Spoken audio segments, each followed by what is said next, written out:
La base des bases, déjà, c'est de savoir quel business tu vas faire. Donc, pour t'expliquer un petit peu, moi j'ai une agence de développement depuis plus de 4 ans. Je te montre à l'écran sur le dernier mois, j'ai généré plus de 17 000 euros. Ok, donc là on est sur mon dashboard. Je vais custom les dates. On va mettre voilà, du 16 février au 16 mars. Tac, 17 700. Et je vais surtout aussi recharger la page. Voilà. Agence de développement que tu peux aussi appeler agence de marketing digital ou tout ce que tu veux, ou agence SMMA, donc Social Media Marketing Agency en anglais. Donc pour t'expliquer, ici, ce qu'il faut comprendre, c'est-à-dire qu'une agence aujourd'hui de développement peut proposer différents services. Elle peut proposer de la publicité sur différents supports, sur Facebook, sur Instagram, sur Google, et elle peut aussi faire du community management. Donc on va revenir un petit peu et je vais te dire exactement aujourd'hui ce qui est le plus puissant et ce qui, moi, me permet aujourd'hui de déjà apporter beaucoup de résultats à mes clients et surtout également de générer beaucoup de chiffres d'affaires de mon côté en interne. Du coup, au niveau de la visibilité, déjà ce qu'il faut comprendre, c'est que tu as trois piliers. Ok, tu as le community management, des ads, donc de la publicité sur Facebook et sur Instagram et de la publicité sur Google. Déjà, on va partir sur un premier step, la différence entre du community management et de la publicité à proprement parler. Ok, ce qu'il faut savoir, c'est que les deux, c'est une forme de visibilité que tu peux apporter à ton client. Ok, donc en soi, ça quand même, ça permet voilà, de développer une entreprise, qu'elle puisse avoir en tout cas plus de visibilité. Bien comprendre que du community management, c'est quoi? C'est quand tu vas poster pour ton client des réels, des stories, des carousels, des posts simples. Et ça a un objectif majoritairement d'apporter des likes, des commentaires et des abonnements. C'est-à-dire que c'est bien pour la visibilité, mais c'est pas quelque chose qui est non plus extraordinaire. Ok, c'est-à-dire que ton client qui a plus de likes, plus de commentaires et plus d'abonnements, est-ce que vraiment ça va passer son entreprise au niveau supérieur et est-ce que vraiment sur une période extrêmement courte de 30 jours, ça va vraiment changer son avenir financier? Clairement, on va pas se mentir, pas du tout. Ok. Ensuite, tu vas me dire, oui, mais du coup, quand on fait du community management, on peut aussi faire des boosts ou des sponsorisations. Donc, quelle est la différence entre un boost et une sponsorisation et une publicité à proprement parler? C'est qu'en fait, un boost ou une sponsorisation, effectivement, tu vas payer un petit peu. Du coup, ça va mettre plus en avant ton réel, ton carrousel, ton post simple. Mais ça met plus en avant un élément qui, à la base, son origine, c'est de donner quoi? Des likes, des commentaires et des abonnements. Donc aujourd'hui, très clairement, du community management, et surtout quand vous faites des boosts ou des sponsorisations, je trouve que c'est de l'argent jeté par les fenêtres, dans le sens où quand tu mets par exemple 5 euros dans un boost ou dans un boost dans une sponsorisation et que tu mets 5 euros dans une publicité à proprement parler, le résultat derrière ne sera absolument pas le même, parce que d'un côté c'est pour avoir plus de likes, de commentaires et d'abonnements, et de l'autre côté ça a vraiment un objectif de récolter le contact de personnes, de prospects qui sont intéressés pour que derrière ils profitent de la prestation de ton client. Ok, donc c'est vraiment deux objectifs qui sont hyper différents. Il y en a qui vont dire oui, mais quand on fait un boost ou une sponsorisation, ça apporte quand même quelques clients. Oui, trois quatre, mais ça n'apporte pas en quantité suffisamment importante pour changer l'avenir financier de l'entreprise avec laquelle tu vas travailler. Ok, donc ça, c'est à bien comprendre. Ensuite, du coup, de l'autre côté, tu as la publicité à proprement parler. J'utilise ce terme parce que c'est plus facile pour te faire comprendre, que tu peux faire du coup sur Facebook, sur Instagram ou sur Google. Donc, déjà, principale différence. Est-ce qu'on fait de la publicité à proprement parler sur Facebook, sur Instagram ou sur Google? Moi, je ne fais absolument pas de la publicité sur Google. Pourquoi? Parce que effectivement, ton entreprise avec laquelle tu collabores va être bien référenciée, apparaître en première, etc. Sauf que le problème ici, c'est que ça nécessite à la base une recherche de la part de la personne. C'est-à-dire que la personne a besoin d'aller sur un moteur de recherche, exemple Google Chrome, pour après tomber sur la publicité de ton client. Ok? Donc toute la problématique vient d'ici. Parce qu'aujourd'hui, 95% au moins, je suis gentille, des personnes, la première chose qu'ils font, c'est ouvrir soit Facebook, soit Instagram. Ils vont pas aller ouvrir un moteur de recherche. Tu te lèves, boum, tu ouvres Facebook et Instagram. Donc forcément, le processus est beaucoup plus rapide pour la visibilité de ton client. Parce que la personne, en fait, va être directement ciblée. C'est-à-dire qu'elle va ouvrir ses réseaux sociaux, boum, elle va voir la publicité. Comparativement à du Google Ads où la personne doit aller dans le moteur de recherche et après, elle va trouver ton client. Mais qu'est-ce qu'elle ouvre en premier?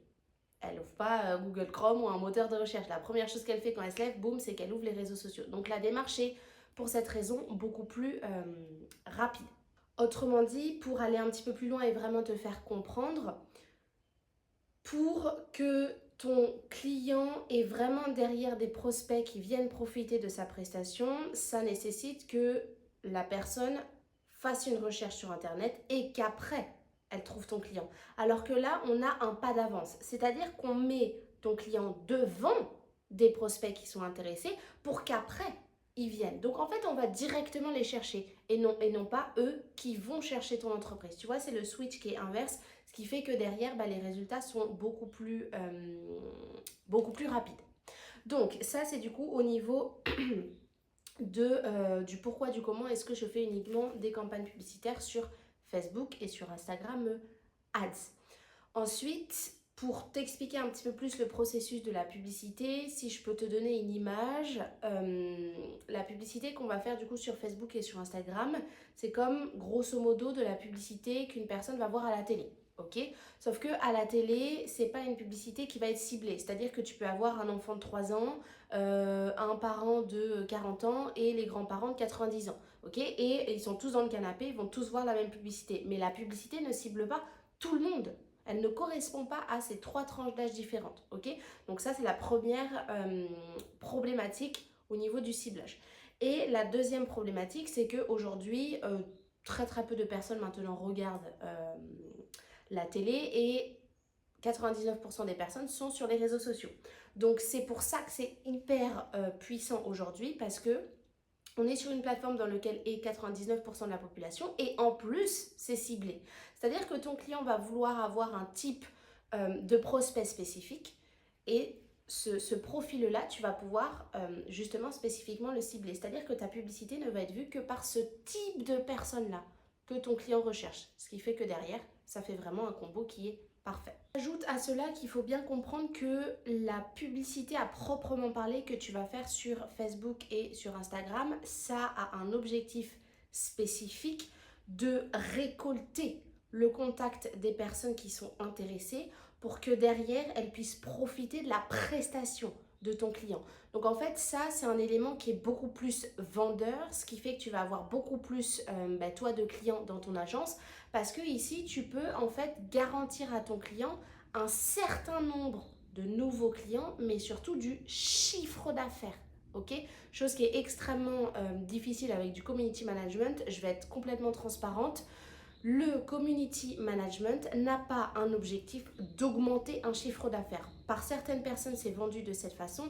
C'est faux. Ok? C'est juste pour avoir plus de clients. C'est faux parce que fondamentalement parlant, du community management, donc faire des stories, des réels, des posts simples, ça a un objectif de like, commentaire, abonnement. Oui, ça peut apporter un petit peu plus de clientes, mais ça n'a pas spécifiquement cet objectif. Ok, donc bien comprendre aussi cette différence qui est hyper importante à comprendre.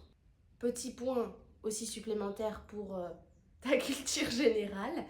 Effectivement, il existe aussi, comme je te disais tout à l'heure, des boosts ou des sponsorisations. Donc ça va mettre plus en avant un post simple, réel, carrousel, story, peu importe. Là, tu vas me dire, oui, mais quand on fait un boost ou une sponsorisation, on peut faire un petit ciblage, on peut faire un petit peu des analyses de données, donc quand même, ça marche, c'est quand même de la publicité. Ok. Déjà, ce qu'il faut savoir, c'est que toutes les données que tu vas récupérer sur un boost ou sur une sponsorisation n'ont absolument rien à voir avec ce que tu vas quand tu fais des Facebook ads et du Instagram ads. Je ferai une vidéo vraiment à part entière sur ces analyses de données, mais quand tu fais un boost ou une sponsorisation, ok, tu peux cibler comme dans la publicité des femmes avec une tranche d'âge particulière, des intérêts particuliers. Ok. Mais en retour, qu'est-ce que tu récupères? C'est, voilà, vous avez tant de pourcents de femmes, tant de pourcents d'hommes, tant de pourcents de likes, tant de pourcents de commentaires, tant de pourcents d'abonnements. Mais qu'est-ce que tu veux faire avec ces données? Et, ah oui, il y a la donnée aussi dans quel pays spécifiquement ça a été vu. Ok, mais en fait, ça t'avance à quoi? C'est-à-dire qu'après, quand tu vas continuer tes posts, tes stories, tes carousels, tu ne sais pas précisément qu'est-ce qui intéresse le plus les clientes dans ce que tu as fait précédemment pour que dans le nouveau post que tu vas faire, tu puisses faire les ajustements nécessaires et que derrière, tu saches exactement ce qui plaît. Ça, c'est problématique. C'est pour ça que je te dis que quand tu mets par exemple 5 euros dans un boost ou dans une sponsorisation, et que de l'autre côté, tu mets 5 euros dans une publicité à proprement parler, le résultat n'est pas le même. Ok?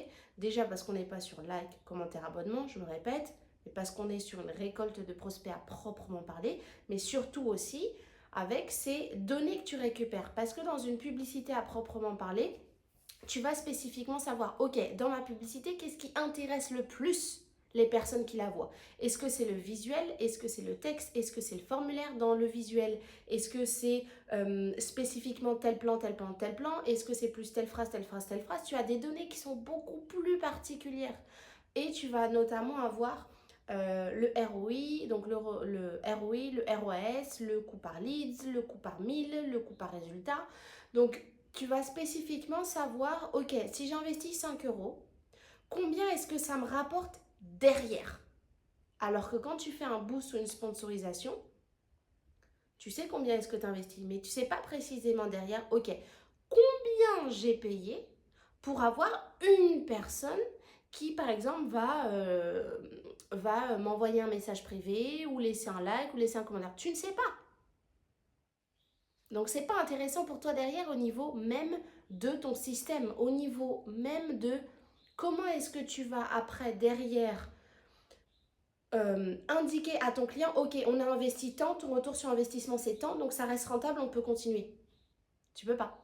Parce que tu ne génères pas profondément et fondamentalement du chiffre d'affaires en faisant du community management. Voilà. Mais tu peux en proposer. Hein. Si c'est quelque chose que tu veux proposer à ton client parce que tu es formé là-dessus, tu peux. Mais fondamentalement, tu réussiras à intégrer plus de clients dans ton agence quand tu peux promettre du chiffre d'affaires et un certain nombre de nouveaux clients.